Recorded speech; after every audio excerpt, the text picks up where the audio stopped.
Monday, October 28th. I'm Savannah Bressman, and you're watching the second edition of The Edge. Students had the chance to meet with their teachers and show parents what they have been working on in class at the annual open house. The Edge's Jacob Mangold has more on the story. Last week, Lapeer EdTech had its annual open house. Although this is the first time EdTech is hosting the open house in the fall, the turnout did not disappoint. We had a huge participation at our open house. We had 10 students come help us for the open house and had a very good turnout. It was a little lighter this year. We had around 10 parents show up. Yeah, overall it was a good night. Had a number of students came in and worked and did a real good job, and a lot of the students actually talked with incoming parents and prospective students. It seems like everyone had a swell time. Teachers, parents, students, potential students, and former students all managed to pay a visit. RVR had a special guest that night. Professional superbike racer Taylor Knapp came to visit his old EdTech class, RVR. I went to EdTech in 2004 and 2005 and took RVR. It taught me the basics of motorcycles in general, and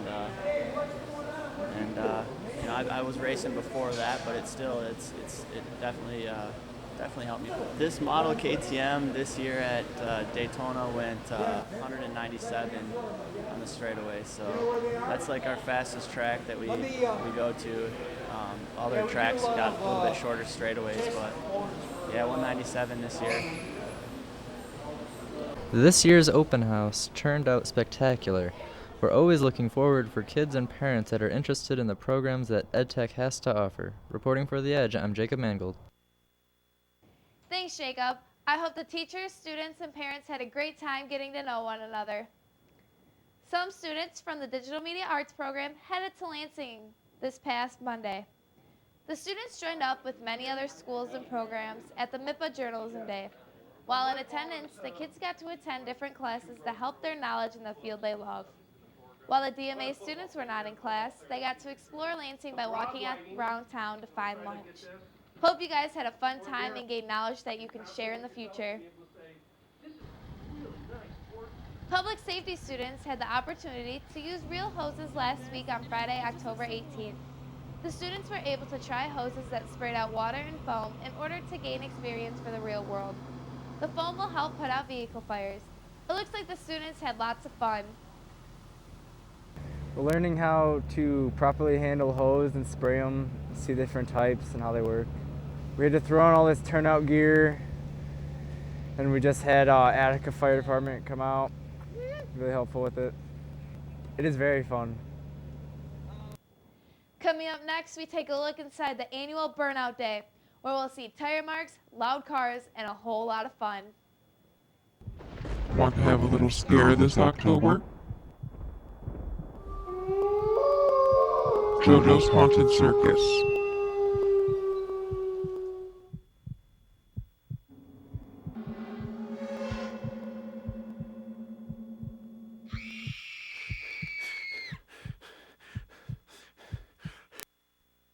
Squealing tires, loud engines, and fancy cars, that must mean that the annual drag race day is going on. Various amount of classrooms and students watch the teachers and drivers from all over put on a show for the excited students. The Edge's Megan Harlow has the details. On Friday, October 18th, students got the chance to experience what drag racing looks and sounds like.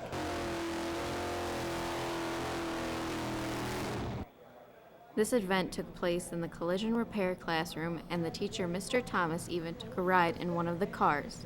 The drag race first started off with one person, Jim Ripple, and then more and more people showed up each year to show off their cars. We've been doing this show for about 6 years. Now, Jim Ribble, the guy with the Corvette, has been doing it, I think, 16 years. He's been doing it a long time. This event is to help inspire students into pursuing careers with automobiles. This is a day we can bring our cars out here and show students at the Skill Center one of the possibilities for hobbies. Jim Ribble's got a little spiel about accomplishing things in your life, and it's just a little motivational. This is Megan Harlow reporting for The Edge. bandwagon, seems like a lot of students had fun watching their teachers burn rubber. On October 19th, the horticulture class participated in the Harvest Day Festival. Members from the FFA and AM and PM EdTech and night classes got together to mingle and meet students from the other chapters of the horticulture class. This was a free, fun event for the FFA members. It took place at Ankley's Dairy Farm on Clear Lake Road. There were games, pumpkin carving, a haunted hayride, and plenty of food. They were happy to see most of the kids there. And now we go to Chloe Kaczynski for a sneak peek at next week's Edge. Thanks, Savannah. Next week's Edge is a Halloween edition. We've got the latest information on the Agri-Sciences National Competition, the house being built every year by the construction class, and of course the scoop on this year's haunted holiday. So make sure to tune us in on next week's Edge. For the end of this edition, we would like to take the time to honor Mr. Duffy, the Dryden principal who passed away on October 9th. Mr. Duffy was just 41 years old. The father of 5 died due to complications of type 1 diabetes. As the community mourns his loss, our Edge's Anna Solis shows us how Mr. Duffy will be remembered. The news of Mr. Duffy's death sent shockwaves through the school, but as the community grieved, students came together to reflect on the impact Mr. Duffy had on them. Mr. Duffy really wanted to motivate us, so he always wanted to push us to be the best we can, and we always did because we wanted to make him proud, and he was always there to support us and push us. Mr. Duffy was more than a principal. He was a best friend to everyone at that school. Students came together to celebrate Mr. Duffy's life after the Dryden home football game on Friday, October 11th. Students, families, and community members held a candlelight vigil. Our community and school have become such a closer place. We're all there for each other, and we've been so supportive with each other. The students also came together during school on October 15th for a balloon launch. Notes to Mr. Duffy were tied to the end of the balloons. After a few words from teachers and students, the whole school let them go. Mr. Duffy's legacy will live on. Students are helping to do that by creating t-shirts and bracelets in memory of him. He's honestly just a good man, and we're going to miss him. Though Mr. Duffy's time was cut short, he will always be remembered and missed. Rest in peace, Mr. Duffy.